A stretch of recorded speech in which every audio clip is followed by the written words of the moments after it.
Bonjour, moi c'est Évariste Nagamira. Je vais vous faire cette petite présentation pour vous montrer le programme, donc les activités que je vais travailler, sur lesquelles je vais travailler avec vous durant la formation qui est normalement prévue. Donc la première partie je crois bien, du 6 au 10 février.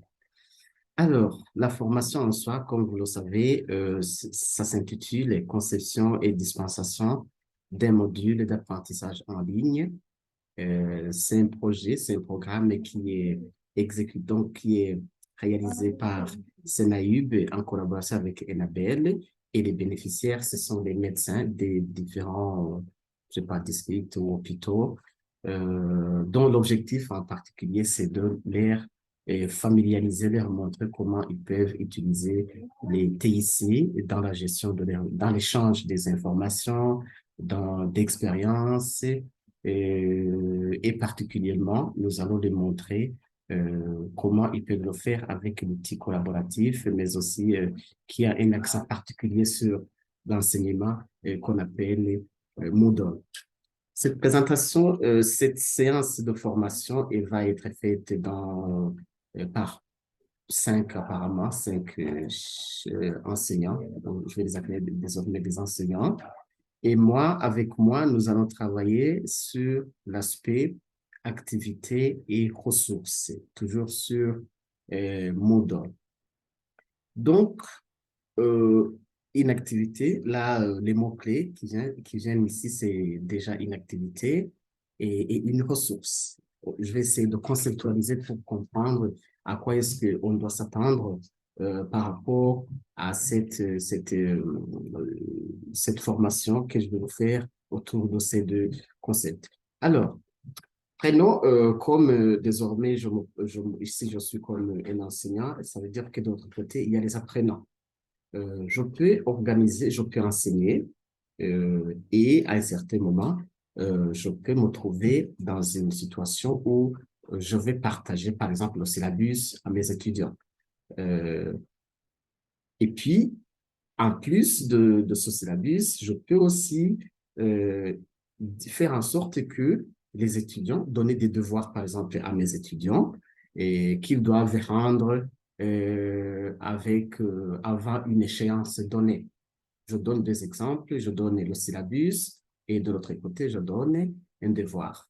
Donc, le syllabus, c'est un contenu qui est, je veux dire, passif. Passif dans le sens où ça est là, c'est disponible, on peut consulter à n'importe quel moment, alors que le devoir, en soi, c'est une activité qui doit être faite par les apprenants et autour desquels on peut échanger, donc l'enseignant doit accompagner, comment on peut dire, euh, doit corriger s'il le faut.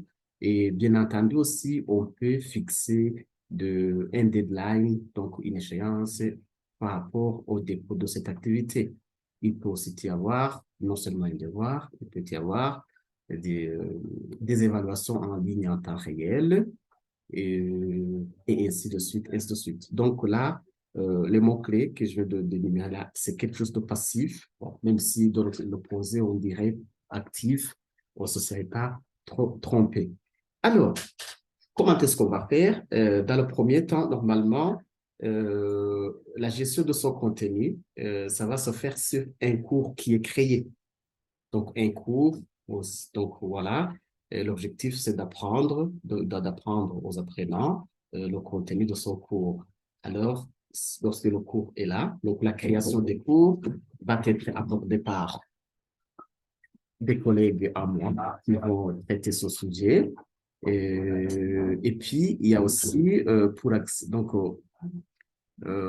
ce qui est de ce cours-là, moi, je vais vous montrer comment vous pouvez partager le contenu. La technique de comment on enseigne, donc ça se résume comment on enseigne, comment on répartit ce cours, ça se fait dans la partie qui s'appelle leçons.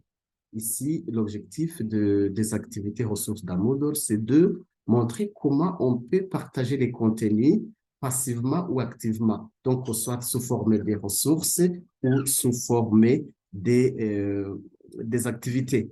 Et si je peux vous montrer, par exemple, donc là, on y reviendra en détail. C'est juste, je vais vous montrer, par exemple, quels sont les types d'activités on peut faire, on peut partager aux apprenants ou quel type de ressources on peut partager aux apprenants dans Moodle. Par exemple, il y a un cours que j'ai déjà créé là-bas. Je vais juste vous montrer, non pas comment on crée son cours ou bien comment on crée ces ressources, mais en gros, je vais vous montrer quelles sont les ressources ou activités, parce qu'ils sont des mots qui diffèrent en fonction de donc de la gestion des interactions. Pour côté ressources, il n'y a pas d'interaction. Côté activité, il y en a d'une façon ou d'une autre. Alors, là, par exemple, j'ai un cours qui est là-bas. Pour accéder aux activités et ressources, je vais, par exemple, cliquer ici et on va voir une liste des activités que l'on peut faire. Vous voyez là, ici, il y a activités et ici, il y a ressources. Par exemple, je commence par ressources. Un dossier. Par exemple, si vous voulez, donc, ressources, c'est passif. Ressources, c'est juste, c'est à consulter, voilà, à un moment donné, voilà. On peut là créer des dossiers et les mettre toujours à la disposition des apprenants. Et les fichiers, les livres, on peut déposer là-bas, les pages, les paquetages, les liens qui mènent vers des informations concernant une cours donnée, des zones de texte, et ainsi de suite, ainsi de suite. Voilà, donc les URL, par exemple, ils vont nous permettre, par exemple, de partager des vidéos tutoriels, plein de choses. Et puis, au niveau des activités, qu'est-ce qu'on va pouvoir gérer? On va gérer, par exemple, ce qu'on appelle des ateliers, et des bases de données, des chats, voilà. Avec vous, par exemple, on peut voir, par exemple, le côté devoir. J'ai évoqué dans la présentation côté devoir. Donc, on va voir comment on gère les devoirs, les feedbacks, les forums, les glossaires. Il y a plein de choses qu'on va faire dans ce cours, dans cette partie activité et dans cette partie ressources.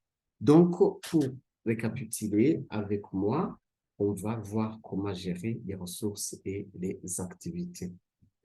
Gérer, ça signifie comment on les crée, on fera progressivement, comment on les crée, comment on les paramètre, et voilà. Et s'il y a des évaluations qui doivent suivre, comment aussi on peut les faire.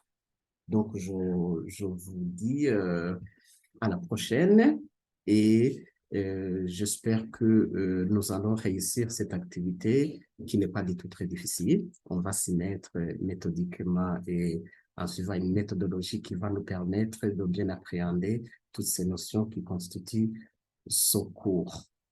Voilà, sinon des autres parties, je peux pas vous cacher qu'il y a plein de choses que vous allez apprendre et entre autres, bon, la création de ces cours, entre autres, là, comment vous pouvez gérer les contenus, les scénarisations, tout ça, tout ça. Donc, il y a plein de choses que nous allons faire ensemble. Donc, du coup, je vous remercie et je vous souhaite une bonne fin de journée.